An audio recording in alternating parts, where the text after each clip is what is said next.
I had two fathers, a rich one and a poor one. One was highly educated and intelligent. He had a PhD and completed 4 years of undergraduate work in less than 2 years. He then went on to Stanford University, the University of Chicago, and Northwestern University to do his advanced studies, all on full financial scholarships. The other father never finished the 8th grade. Both men were successful in their careers, working hard all their lives. Both earned substantial incomes. Yet one always struggled financially. The other would become one of the richest men in Hawaii. One died leaving tens of millions of dollars to his family, charities, and his church. The other left bills to be paid. Both men were strong, charismatic, and influential. Both men offered me advice, but they did not advise the same things. Both men believed strongly in education but did not recommend the same course of study. If I had only one dad, I would have had to accept or reject his advice. Having two dads offered me the choice of contrasting points of view, one of a rich man and one of a poor man. Instead of simply accepting or rejecting one or the other, I found myself thinking more, comparing, and then choosing for myself. The problem was that the rich man was not rich yet, and the poor man was not yet poor. Both were just starting out on their careers, and both were struggling with money and families. But they had very different points of view about money. For example, one dad would say, "The love of money is the root of all evil." The other said, "The lack of money is the root of all evil," as a young boy. Having two strong fathers both influencing me was difficult. I wanted to be a good son and listen, but the two fathers did not say the same things. The contrast in their points of view, particularly about money, was so extreme that I grew curious and intrigued. I began to start thinking for long periods of time about what each was saying. Much of my private time was spent reflecting, asking myself questions such as, "Why does he say that?" And then asking the same question of the other dad's statement. It would have been much easier to simply say, "Yeah, he's right. I agree with that," or to simply reject the point of view by saying, "The old man doesn't know what he's talking about." Instead, having two dads whom I loved forced me to think and ultimately choose a way of thinking for myself. As a process, choosing for myself turned out to be much more valuable in the long run than simply accepting or rejecting a single point of view. One of the reasons the rich get richer, the poor get poorer, and the middle class struggles in debt is that the subject of money is taught at home, not in school. Most of us learn about money from our parents. So what can poor parents tell their child about money? They simply say, "Stay in school and study hard." The child may graduate with excellent grades, but with a poor person's financial programming and mindset. Sadly, money is not taught in schools. Schools focus on scholastic and professional skills, but not on financial skills. This explains how smart bankers, doctors, and accountants who earned excellent grades may struggle financially all of their lives. Our staggering national debt is due in large part to highly educated politicians and government officials making financial decisions with little or no training in the subject of money. Today I often wonder what will soon happen when we have millions of people who need financial and medical assistance.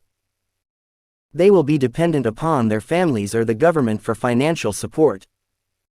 What will happen when Medicare and Social Security run out of money?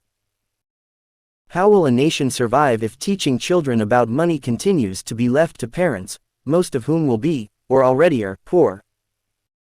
Because I had two influential fathers, I learned from both of them. I had to think about each dad's advice, and in doing so, I gained valuable insight into the power and effect of one's thoughts on one's life. For example, one dad had a habit of saying, "I can't afford it." The other dad forbade those words to be used. He insisted I ask, "How can I afford it?" One is a statement, and the other is a question. One lets you off the hook, and the other forces you to think. My soon-to-be rich dad would explain that by automatically saying the words, "I can't afford it," your brain stops working. By asking the question, how can I afford it? Your brain is put to work. He did not mean that you should buy everything you want. He was fanatical about exercising your mind, the most powerful computer in the world. He'd say, my brain gets stronger every day because I exercise it. The stronger it gets, the more money I can make. He believed that automatically saying, I can't afford it, was a sign of mental laziness. Although both dads worked hard, I noticed that one dad had a habit of putting his brain to sleep when it came to finances, and the other had a habit of exercising his brain. The long-term result was that one dad grew stronger financially, and the other grew weaker. It is not much different from a person who goes to the gym to exercise on a regular basis versus someone who sits on the couch watching television. Proper physical exercise increases your chances for health, and proper mental exercise increases your chances for wealth.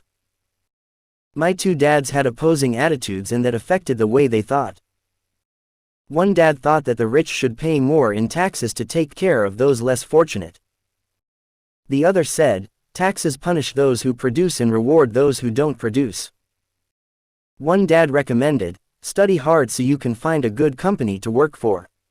The other recommended, study hard so you can find a good company to buy. One dad said, the reason I'm not rich is because I have you kids. The other said, the reason I must be rich is because I have you kids. One encouraged talking about money and business at the dinner table, while the other forbade the subject of money to be discussed over a meal. One said, when it comes to money, play it safe. Don't take risks. The other said, learn to manage risk. One believed, our home is our largest investment and our greatest asset. The other believed, my house is a liability, and if your house is your largest investment, you're in trouble. Both dads paid their bills on time, yet one paid his bills first while the other paid his bills last. One dad believed in a company or the government taking care of you and your needs.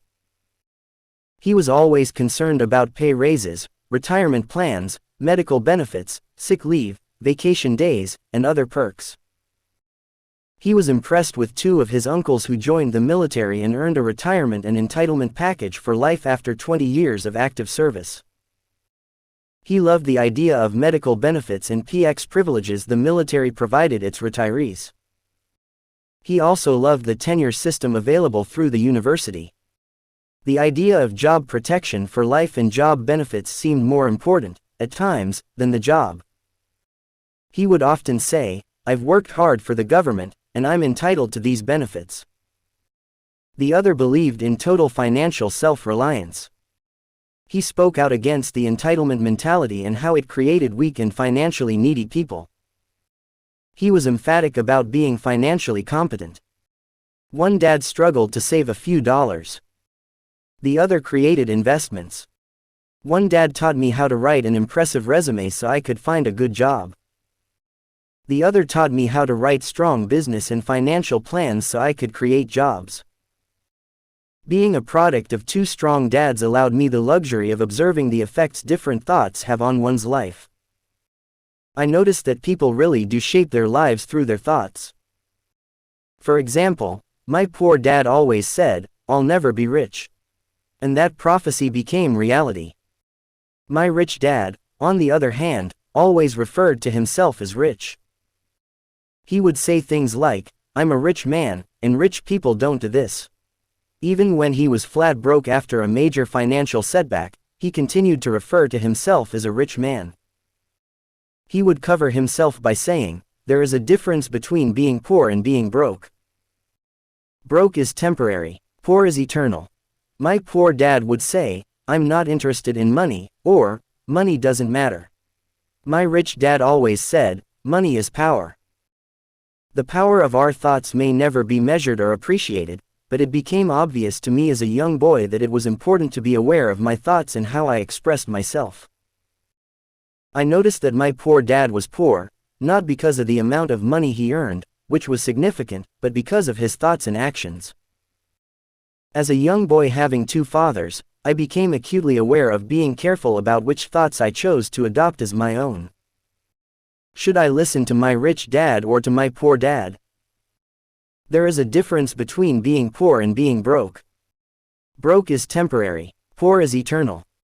Although both men had tremendous respect for education and learning, they disagreed about what they thought was important to learn. One wanted me to study hard, earn a degree, and get a good job to earn money. He wanted me to study to become a professional, an attorney or an accountant, and to go to business school for my MBA. The other encouraged me to study to be rich, to understand how money works, and to learn how to have it work for me. "I don't work for money," were words he would repeat over and over. "Money works for me." At the age of 9, I decided to listen to and learn from my rich dad about money. In doing so, I chose not to listen to my poor dad, even though he was the one with all the college degrees. A lesson from Robert Frost. Robert Frost is my favorite poet. Although I love many of his poems, my favorite is The Road Not Taken. I use its lesson almost daily. The road not taken. Two roads diverged in a yellow wood. And sorry I could not travel both. And be one traveler, long I stood. And looked down one as far as I could to where it bent in the undergrowth. Then took the other, as just as fair. And having perhaps the better claim. Because it was grassy and wanted wear. Though as for that the passing there had worn them really about the same. And both that morning equally lay in leaves no step had trodden black. Oh, I kept the first for another day. Yet knowing how way leads on to way, I doubted if I should ever come back. I shall be telling this with a sigh. Somewhere ages and ages hence, two roads diverged in a wood, and I took the one less traveled by. And that has made all the difference. And that has made all the difference. Over the years, I have often reflected upon Robert Frost's poem. Choosing not to listen to my highly educated dad's advice and attitude about money was a painful decision, but it was a decision that shaped the rest of my life. Once I made up my mind about whom to listen to, my education about money began. My rich dad taught me over a period of 30 years until I was 39 years old. He stopped once he realized that I knew and fully understood what he had been trying to drum into my often thick skull. Money is one form of power. But what is more powerful is financial education. Money comes and goes, but if you have the education about how money works, you gain power over it and can begin building wealth. The reason positive thinking alone does not work is because most people went to school and never learned how money works, so they spend their lives working for money.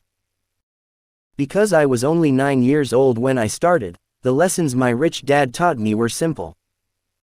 And when it was all said and done, there were only 6 main lessons, repeated over 30 years. This book is about those 6 lessons, put as simply as possible, just as simply as my rich dad put forth those lessons to me. The lessons are meant not to be answers, but guideposts that will assist you and your children to grow wealthier no matter what happens in a world of increasing change and uncertainty.